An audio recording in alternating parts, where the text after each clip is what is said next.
As we saw in the previous video, there are many latent functions of technology and social media in particular when it comes to our mental health. And the constant influx of information, the pressure to curate a perfect online persona, the fear of missing out, these are just a few examples of how the digital revolution, if you want to call it that, has altered our mental landscape.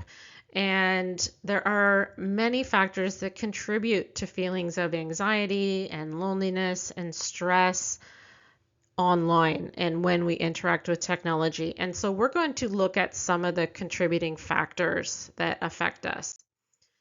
So the first is techno stress. And the term techno stress first appeared in Craig Broad's book back in 1984. It was entitled Techno Stress, The Human Cost of the Computer Revolution. And it originated really from his work on stress in the workplace. So it was really a workplace term. However, the definition is expanding. So the term back then really had to do with the stress that was associated with information overload, essentially, right? And not only with how much information, but just the stress involved at the time that people were experiencing learning with computers, because so many people were new to computers, and then learning the software and all of that, right? So that all contributed to something he called techno stress. Now, like I said, its definition has expanded beyond the workplace. And so the concept of information overload really applies to anybody, whether they're working or not. And we have seen earlier just how vast, and how much information is really out there. It's almost hard to comprehend. But we are talking about techno stress and how it affects our mental health. And so the signs and symptoms are, when we feel anxious or we feel overwhelmed, it could be headaches that are associated with it, but just the feelings of anxiety and stress. And it can be constant with with technology and devices and applications. And they have very emotional and physical symptoms, like I said. So the inability of an individual to be able to disconnect or, really feeling like they have healthy boundaries with technology is a growing issue right now. And it's really taking precedence in the work world right now when we are taking a look at workplace well-being. And we know that that is one of the most detrimental effects of workers' health right now, is that feeling, the pressure that they feel to respond to messages 24/7 outside of work hour and not being able to really disconnect in a meaningful way. Another key issue when it comes to technology and mental health is the loneliness epidemic that we are seeing. And I'm not sure if you caught wind of this in the news. Back in May 2023, the U.S. Surgeon General, Dr. Murthy, he declared an epidemic of loneliness and isolation in the United States. And he went on to say that loneliness has the health cost equivalent of smoking 15 cigarettes per day. The physical health consequences, that's significant enough, but the physical health consequences of poor connection or insufficient connection with others includes a 29% increased risk of heart disease, a 32% increased risk of stroke, and a 50% increased risk of developing dementia. And if that's not bad enough, lacking social connection will also increase risk of premature death by more than 60%. So, not surprisingly, they have decided that given these huge health consequences. They are going to prioritize building social connection the same way that they have prioritized other critical public health issues like tobacco and obesity and substance abuse.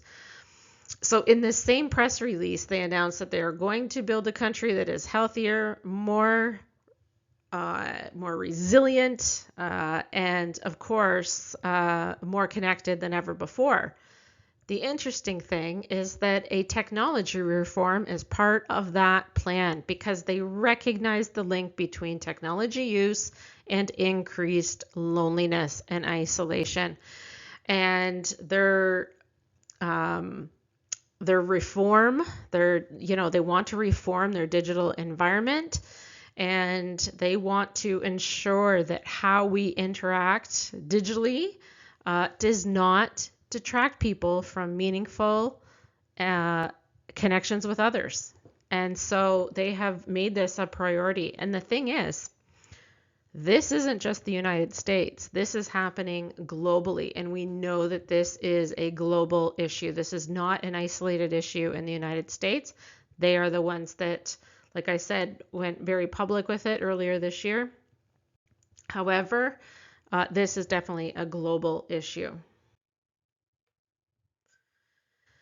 Now, social media, well, I shouldn't just say social media. We know that technology is really great. Social media is great for it too, at reviving connections and for reaching out with others, especially people we haven't seen over time.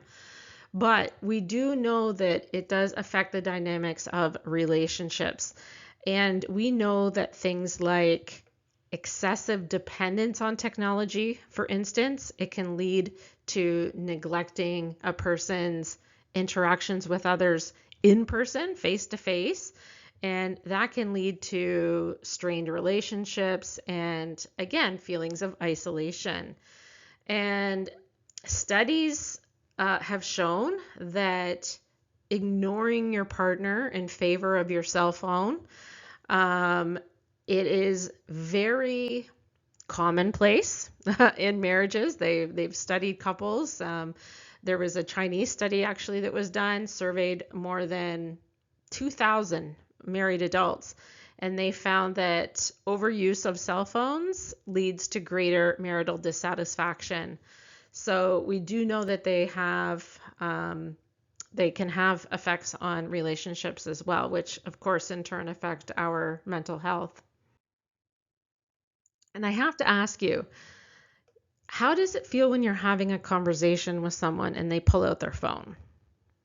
Like, does it affect you, or are we all just kind of immune to it? Or does the setting matter in this picture? I think they're at a restaurant, or does it matter who it is or maybe what we're talking about? But the studies are actually pretty clear on this, that being physically present with somebody but being absorbed in devices can hinder very meaningful conversations, and it can have a negative effect on relationships, just as it did in the marriage studies. And what we are seeing here in this picture is something called phubbing. And phubbing is the act of ignoring someone in your presence in favor of your phone or device. So it is the word phone and snubbing put together, and it is called phubbing. And if it's happened to you and it bothers you, it's important to really just be open and, mention it. Mention it. It's all you can do. I really try to stress and tell people, try to set aside dedicated technology-free quality time for face-to-face interactions. It's really important because that's where genuine bonding and connection happen. And again, going back to this idea of active listening, when we communicate digitally, we have to practice active listening. And we want to do the same thing when we are face to face, right? And eye contact is one of the ways that we bond with others face to face. And so when we're not making eye contact with somebody, then there is actual loss of genuine communication. So we really have to prioritize that. Um, and, this is arguably a really important slide. This one has to do with the negative impact that technology has on our social relationships and the levels of increased loneliness. But I truly believe in order to buffer the loneliness and isolation, we need to prioritize and encourage face-to-face relationships over virtual ones, in order to really maintain a healthy balance between real life and the digital world. And one of Harvard's longest running studies on happiness, it's done by Dr. Waldinger, and he has been studying happiness over the course of decades. He followed people throughout their entire life.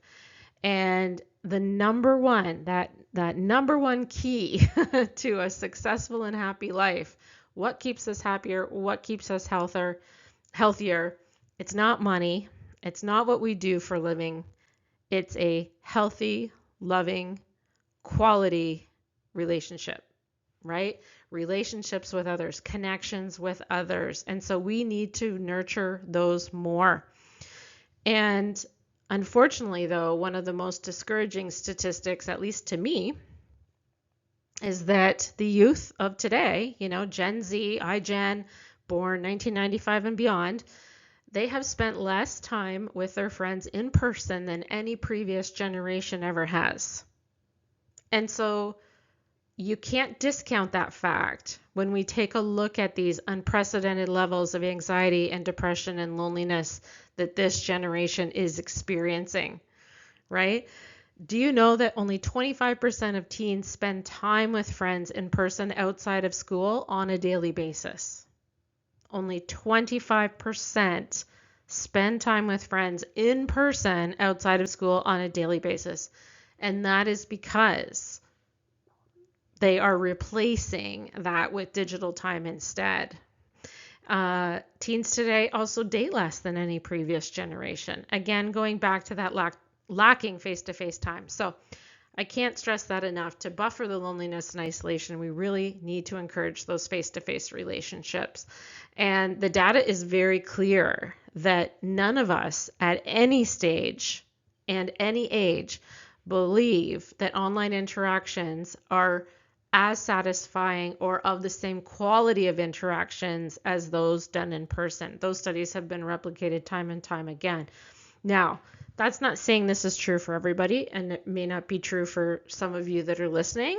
However, many studies have been done, like I said, for all ages, at all stages of life, and the outcome over and over again talks about the importance of those face-to-face interactions when we really want to connect and bond with others.